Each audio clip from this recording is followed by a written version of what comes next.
Welcome to Carpool Conversations, where our goal is to equip parents to have meaningful, Christ-centered conversations with their kids. I'm Amy Lowe. And I am Sara Jones, and today we're going to be talking about belonging. And Sara, today we have a wonderful guest with us from an organization that we love, that we learn from, that we esteem over here at WinShape Camps, and it's called ESP, and it stands for Extra Special People. They are wonderful. They're doing so many great things, and I know everyone listening is going to be able to benefit from this conversation. So Sara, tell us who our guest is. Yes, Amy, we have a guest, Taylor. Taylor serves as the Atlanta Program Coordinator, supporting volunteers, families, and members through inclusive program planning and community engagement. She began her journey with ESP as an AmeriCorps member, supporting program development and family services, and brings a background of education, accessibility, and event coordination to building meaningful relationship-centered experiences. Welcome, Taylor. We're so glad to have you. I'm so happy to be here. Thanks for having me on. Yeah, Taylor, just educate us. Can you tell us more about the organization of ESP and how you got involved in it? Yeah, ESP has actually been around longer than a lot of people know. It's been around we're celebrating our 40th anniversary this year. We started in Watkinsville, right outside of Athens, Georgia, and now are growing to 4, soon to be 5 communities all around the state of Georgia and soon to be surrounding states. We are a nonprofit, and we're not therapy-based, we're not education-based. We are all about transformative experiences for people with disabilities and their families. We love to ask why not, and our families, really, when they come to us, we see a lot of, exhales, a lot of community, a lot of belonging. And since we're all ages and all abilities, it is just a melting pot of wonderful magic, truly.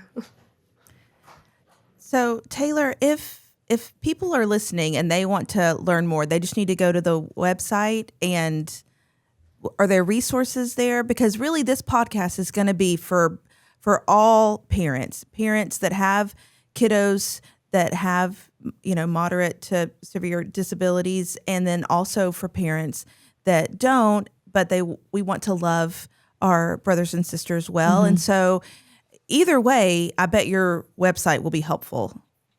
Yeah, our website is definitely helpful. It is getting a facelift soon, so if things start to look different, don't let that scare you. It's all good.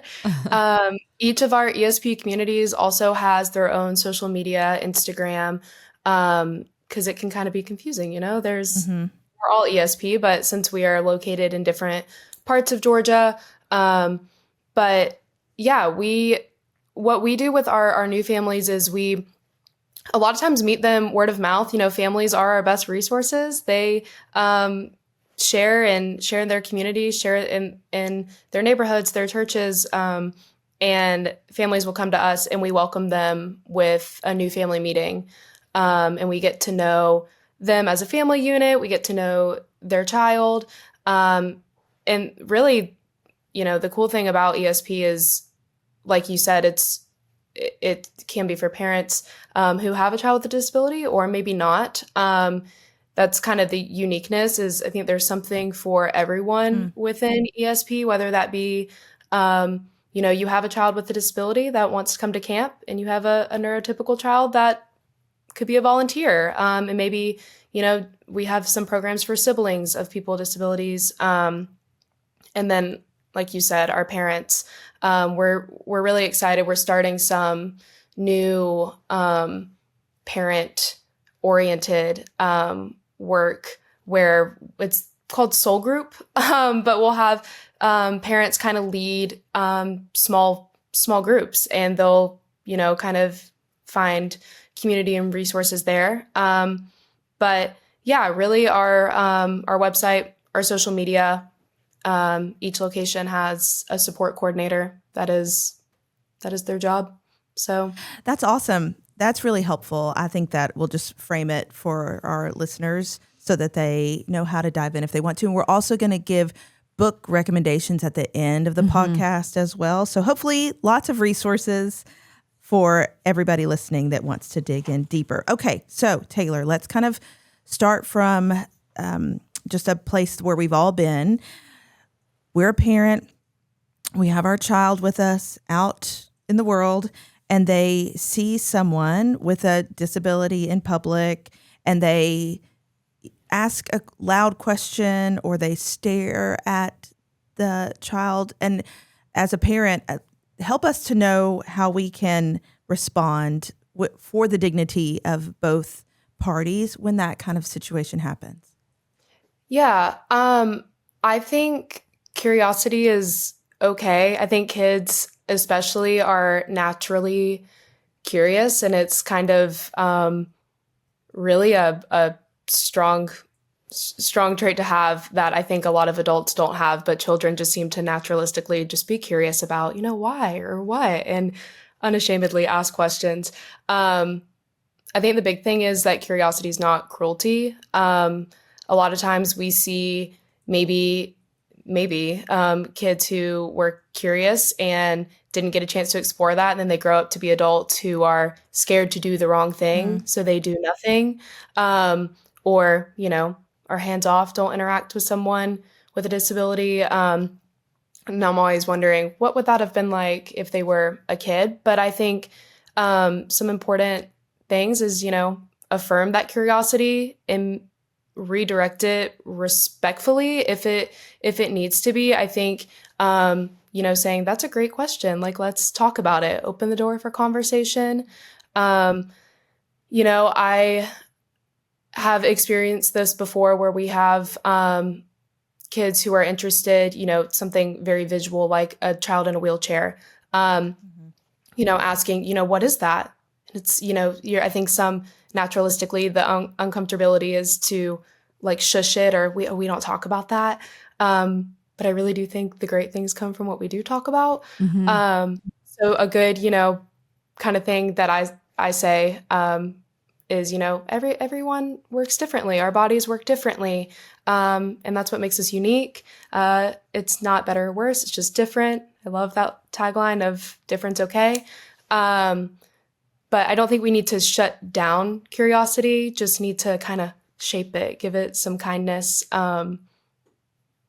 So helpful. That's so good. Yeah, we just had an experience where my son and I went on a dinner date, and when he picks where we go for dinner, it's Waffle House.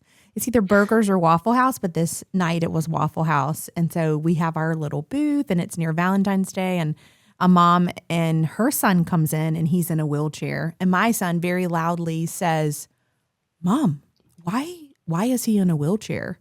And I initially was like, please don't say that. But then I'm like, oh, wait, this is like an opportunity for us to have this conversation. And the mom of the son in the wheelchair heard as well. And so we all got to talk and became friends at Waffle House. And by the end of it, her son was telling both my son and I, he would say, "I love you forever." And the mom kept saying, "I don't know why he keeps telling you he loves you forever, other than maybe at school, they're teaching him about Valentine's Day and love." But both my son and I were like, "We love you too. We love you too." But they go often on a date to Waffle House because the workers knew the mom and the son by name. They knew their order. And I thought it was really cool. Maybe you'll see him again. We will. But it was a really great example, I think, for what you're talking about, to not shy away from the really hard or what you think is uncomfortable because you don't know the answer. But my son thought it was so cool that he got wheels. He's like really into cars. That's so good. Yeah. Okay. So kids and parents, we actually often avoid what we don't understand because we're afraid of saying the wrong thing. What are some simple conversation starters a parent can teach their kids to use when meeting a peer with a disability? Yeah. I think a big thing here is a lot of times kids just need permission. And it's great to, set them up to be confident in that. I have seen this play out at camps. I've seen it play out at WinShape camps when we've been there, of some kids being curious. And an easy thing, kids naturally curious and naturally love to play. So I've said before, like, hi, like, introduce yourself, ask if they want to play, or, asking what they like to play, what their likes, their dislikes. I think kids, a lot of times are really passionate about their favorite color, their favorite food. Everything is very new to them. So there's something we're fixated on at the moment, whether it be a TV show or a toy. So that's a great place to start. Sometimes just, can I sit with you? Asking, can I play? Can I sit? I don't think the goal is to say, the perfect thing. It's just to start, and teaching kids, your initiative or your kindness matters so much more than getting it right. But I do think going with talking about belonging and just, being included, can I sit? Can I play? What do you like to do? Is a great start. Well, and conversation begins with questions. And so I think equipping our kids with good questions to really like genuinely get to know someone is going to equip them so much. And it just plays into this situation too. We don't have to have all the answers. We don't have to say all the right things. We just have to sit down next to somebody and ask them questions and genuinely be interested in the answer. And I just think that goes a long way. Okay, Taylor, inclusion is great, but belonging is better. What are some practical ways? Because we've talked about, okay, when we encounter someone, we're ready to go. But how can we be intentional to step out of our bubble to build genuine friendships with families in the disability community? And I know y'all do that so well with ESP, but tell me how anybody can maybe take some steps to be more intentional in that way. Yeah, I think, the difference between, inclusion and just belonging is, an invitation versus, intentional welcome, or I thought of you specifically, and like, here's how. Simple. A lot of our families, I find it, it's so fascinating, and I didn't really notice it till I started working at ESP. A lot of them just want to be talked to. A lot of them just want like a normal conversation, community. I think everybody wants that, but we do like monthly family dinners with our families, and you wouldn't believe just having a conversation with them about something other than their child, too, and their child's needs or something like that really goes a long way with them. I don't think a lot of our families are used to being asked how they're doing or what's going on in their life. They're usually pretty centered around their child, for the most part, which a lot of parents can be. So sometimes, a lot of moms, I hear that too. They're like, yes, just want to ask about what I like. But I think just, staying and talking after, maybe it's after church or maybe it's after, somewhere where you're around other families, like just having that intentional conversation or just how are you, I think can go a long way. Inviting the whole family, not just the child. If we're trying to, if we're talking about someone, a family who has a child with a disability, really looking at the family unit, because each person in that unit needs and wants something different. I think choosing inclusive environments are also really great when we're doing family events or when we're thinking about our families. We are, constantly thinking, I mean, something like I said, family dinner of, can a wheelchair, fit through this pathway, or can, someone who is maybe sensitive to loud sounds, like, is there a place where they can step outside, if needed? So just, I think I'll forever be grateful for ESP for giving me the ability to see the world through like a lens of a more accessible. Like I think of these questions all the time, catch myself saying that's not accessible. A wheelchair can never go down that hill. So I think just thinking of that, if you are, taking a step of let's do this. Families love to be thought of. But yeah, inclusion's, being invited, but I think belonging is being known. And it happens in everyday moments, not these big, huge acts. It's very simple, really.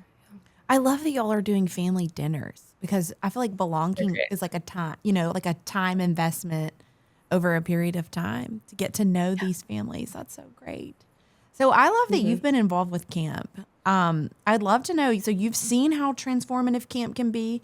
So for a parent of a child with a disability who is maybe nervous about sending them to summer camp, what are some green flags? We talk a lot about red flags, but what are some green flags or questions should they look for to ensure their child will truly belong? Yes. I love this. I am our camp girl. So all things camp is me, which is why we've had the amazing opportunity with WindShape.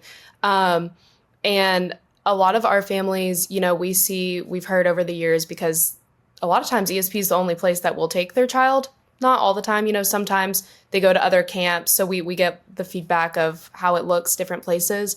And a lot of them are really excited when we ask them, things about their child that has nothing to do with their diagnosis or ability levels.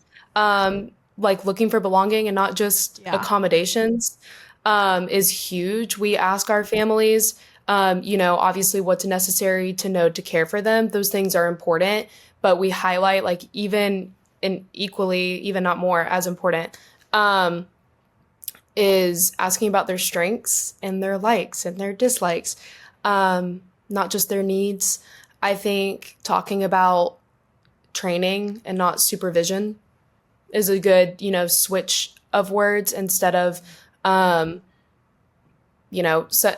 not every family's the same. Some families feel comfortable and they want to know, like, someone has eyes on my child the whole time. And it does feel more like supervision. But I think talking to the training that we do to prepare for camp makes them feel like their child is welcome and we're excited to have them. It's not like a burden.